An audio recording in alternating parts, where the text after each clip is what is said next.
রাজধানীর এভারকেয়ার হাসপাতালে চিকিৎসাধীন বিএনপির স্থায়ী কমিটির সদস্য মির্জা আব্বাসের মস্তিষ্কে দ্বিতীয় দফার অস্ত্রোপচার সফলভাবে সম্পন্ন হয়েছে।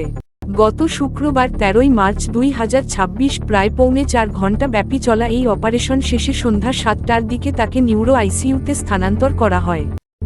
বর্তমানে তার শারীরিক অবস্থা সম্পর্কে যে তথ্যগুলো পাওয়া গেছে, তার বর্তমান অবস্থায় জানা গেল স্ট্রোক একটা হলো রক্ত সাপ্লাই বন্ধ হয়ে যায়, আর রক্তক্ষরণ, রক্ত সাপ্লাই বন্ধ হয়ে একটা স্ট্রোক করছে। যেহেতু বয়স হয়েছে বাবার এবং কাজের চাপটাও একটু বেশি ছিল, সাথে সাথে রোজা রেখে একটু স্ট্রেসের মধ্যে পড়ে গেছিল আর কি। আলহামদুলিল্লাহ আমি মনে করি বাবা অনেকটা ভালো। চিকিৎসকদের মতে মির্জা আব্বাস এখন আশঙ্কামুক্ত এবং তাকে নিবিড় পর্যবেক্ষণে রাখা হয়েছে।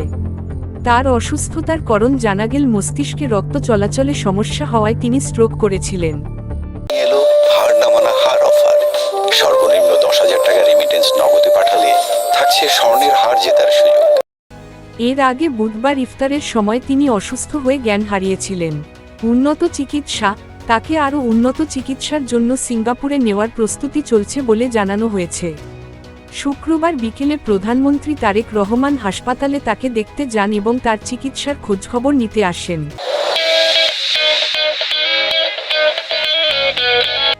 মির্জা আব্বাসের পরিবার সারা দেশবাসীর কাছে তার দ্রুত সুস্থতার জন্য দোয়া চেয়েছেন।